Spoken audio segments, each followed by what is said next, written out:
જીવા ગામે ગત 15 જાન્યુઆરીએ પોલીસ ભરતીની તૈયારી કરતા યુવરાજસિંહ ઝાલાનું વાહન અકસ્માતમાં મોત થયું હતું. જોકે સીસીટીવી ફૂટેજ અને ઊંડી તપાસમાં અકસ્માત નહીં પણ પૂર્વ આયોજિત હત્યા હોવાનું સામે આવ્યું છે.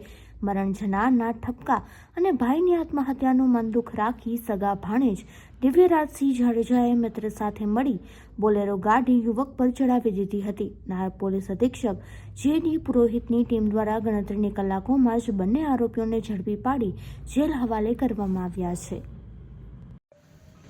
ગઈ તારીખ 15/1/2026 ના રોજ ધાંગધ્રા તાલુકા પોલીસ સ્ટેશનની હદમાં આવેલ જીવા ગામથી ચૂડી જતા રોડ ઉપર એક અકસ્માતનો બનાવ બનેલ.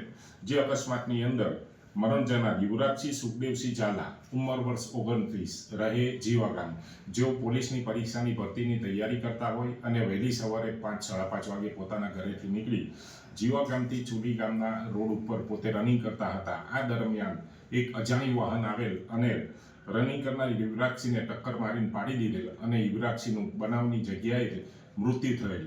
આ અનુસંધાને ધાંગધ્રા તાલુકા પોલીસ સ્ટેશનમાં અકસ્માત ફેટલનો ગુનો દાખલ થયેલ.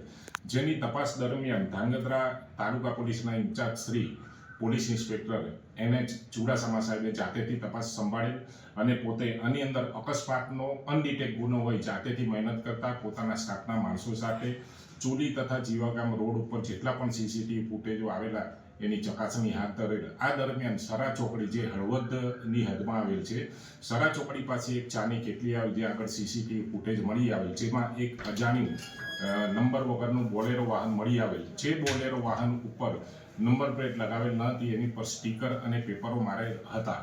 આ બોલેરોની તપાસ કરતા એની અંદરથી 2 ઈસમો ઉતરેલા અને બંને ઈસમો ચાની કેટલી ઉપર ચા પીવા માટે ઊભા રહેલા.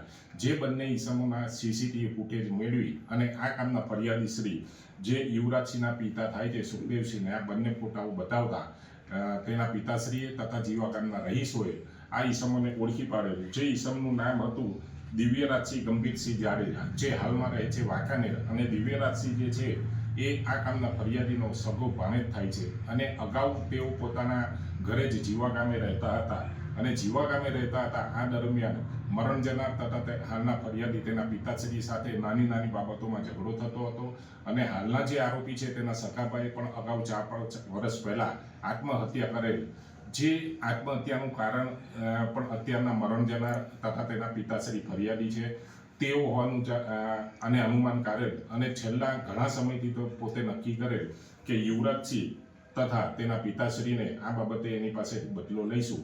જે અનુસંધાને પોતે મનોમન નક્કી કરી અને આ કામના મરણ જનાર જે છે પોતે પરીક્ષાની તૈયારી કરતા હોય, સવારે રનિંગ કરવા જતા હોય, જેની માહિતી મેળવી અને 15 તારીખે સવારે પોતાના એક મિત્રની બોલેરો ગાડી લઈ અને પોતાના બીજા મિત્ર સાથે જે અત્યારનો સહારોપી છે મયુર સાથે વહેલી સવારે મરણ જનાર રનિંગ કરવા નીકળેલા તેની સાથે ટક્કર મારી તેની ઉપર ગાડી ચડાવી દઈ અને તેનું અકસ્માતે મૃત્યુ કરેલ.